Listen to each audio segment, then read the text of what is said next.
السلام علیکم دوستو، رمضان شریف مسلمانوں کے لیے اللہ تعالیٰ کا ایک نایاب تحفہ ہے۔ اگر آپ بھی اس بات کو مانتے ہیں تو آپ اس ویڈیو کو ایک لائک کریں۔ خاص طور سے رمضان کے آخری عشرے میں جو طاق راتیں آتی ہیں، یہ راتیں اللہ تبارک و تعالیٰ کی بارگاہ میں حاضر ہو کر اللہ تعالیٰ سے عرض و نیاز کرنے کی ہیں۔ ان کو فضول مشاغل میں گزارنے سے حتی الامکان پرہیز کرنا چاہیے۔ بعض لوگ ان راتوں کو عید کی تیاری میں گزار دیتے ہیں، بازار کے چکر لگائے جاتے ہیں اور اللہ تعالیٰ کی معصیت میں یہ راتیں گزر جاتی ہیں۔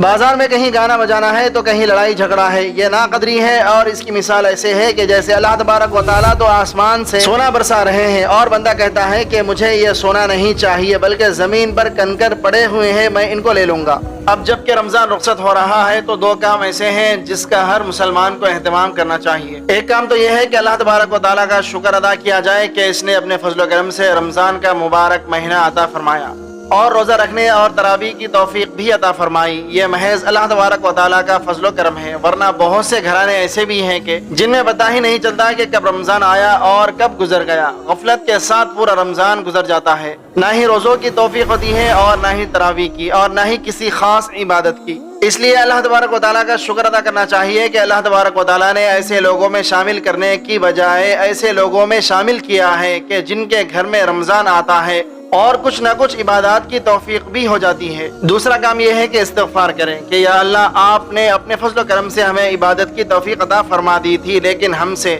اس میں کوتاہیاں ہوئی اور ہم عبادت کو صحیح طریقے سے ادا نہیں کر سکے، اس لیے ہمیں معاف فرما دے۔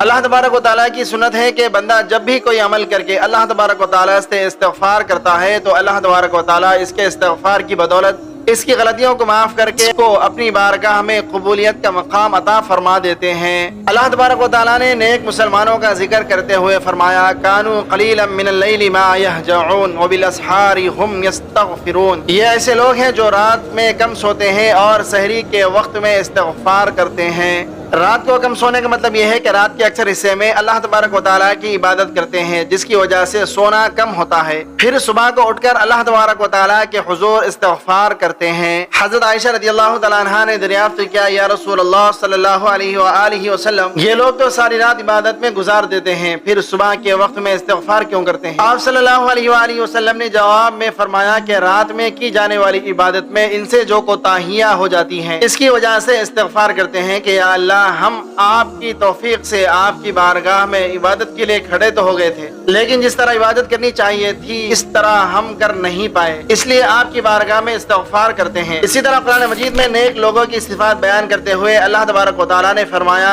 والمستغفرین بالاسحار، اور صبح کے وقت میں استغفار کرنے والے ہیں۔ یہ اللہ تبارک و تعالیٰ کی طرف سے ہمیں عبادت کا ایک ادب سکھایا گیا ہے کہ اللہ تبارک و تعالیٰ کی طرف سے اگر عبادت کی توفیق مل جائے تو اس پر اللہ تبارک و تعالیٰ کا شکر ادا کرو۔ ان دو کاموں کے کرنے کے نتیجے میں اللہ تبارک و تعالیٰ کی ذات سے قوی امید ہے کہ اللہ تبارک و تعالیٰ اپنی بارگاہ میں اس عبادت کو قبول فرما لیں گے۔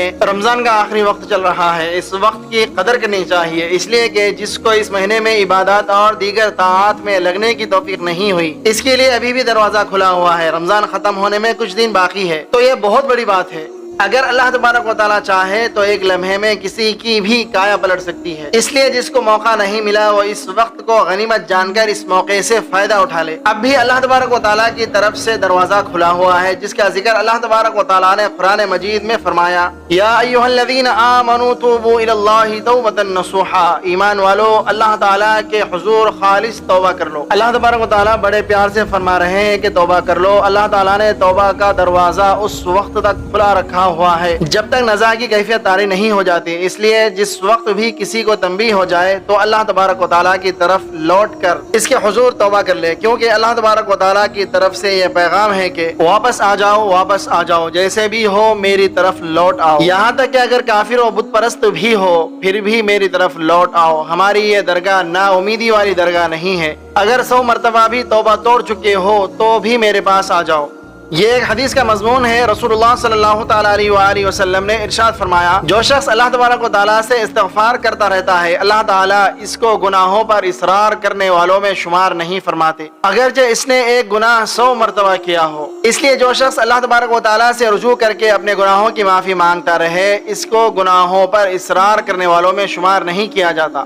اس سے جب بھی گناہ ہوتا ہے تو اللہ کے حضور توبہ کرتا ہے کہ یا اللہ شیطان کے بہکاوے میں آ کر مجھ سے گناہ ہو گیا ہے، میں اس گناہ سے توبہ کرتا ہوں، مجھے معاف فرما دیجیے۔ کیا اللہ تبارک و تعالیٰ کی طرح کوئی کریم ایسا ہوگا کہ ایک شخص ایک جرم مسلسل کیے جا رہا ہو لیکن اللہ تبارک و تعالیٰ فرما رہے ہیں کہ 100 مرتبہ بھی کر لو لیکن میری طرف توبہ کر کے آ جاؤ تو معاف کر دوں گا۔ اللہ تبارک و تعالیٰ کی بارگاہ ایسی کریم بارگاہ ہے کہ اس میں مایوسی کا بھی گزر نہیں ہے۔ اللہ تبارک و تعالیٰ ارشاد فرماتے ہیں یا عبادی الذین اسرفوا علی انفسہم لا تقنطوا من رحمت اللہ ان اللہ یغفر الذنوب جمیعا۔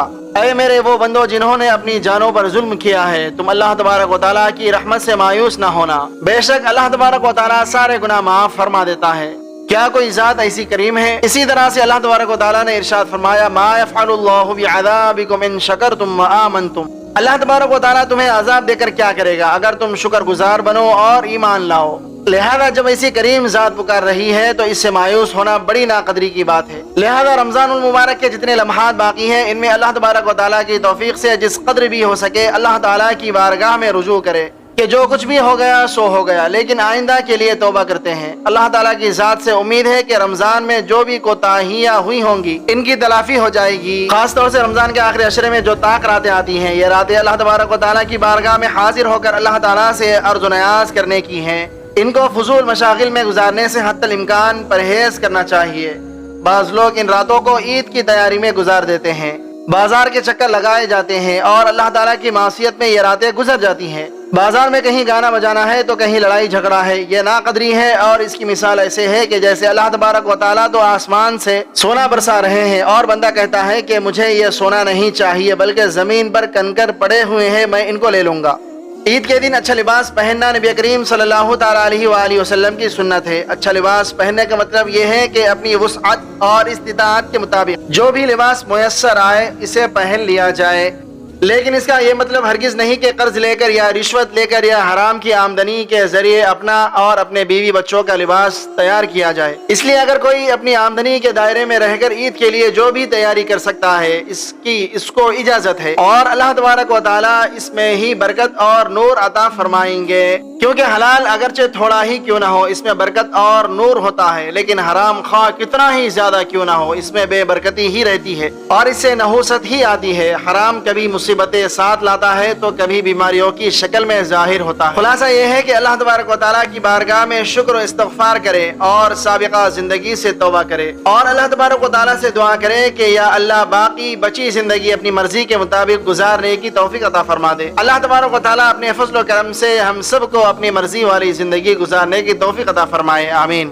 اللہ تبارک و تعالیٰ سے دعا ہے کہ اللہ تبارک و تعالیٰ ہمیں رمضان المبارک میں زیادہ سے زیادہ عبادت کرنے کی توفیق عطا فرما دے اور اس مہینے کو ہمارے لیے رحمت بنا کر ہماری پریشانیوں کو دور فرما دے، آمین۔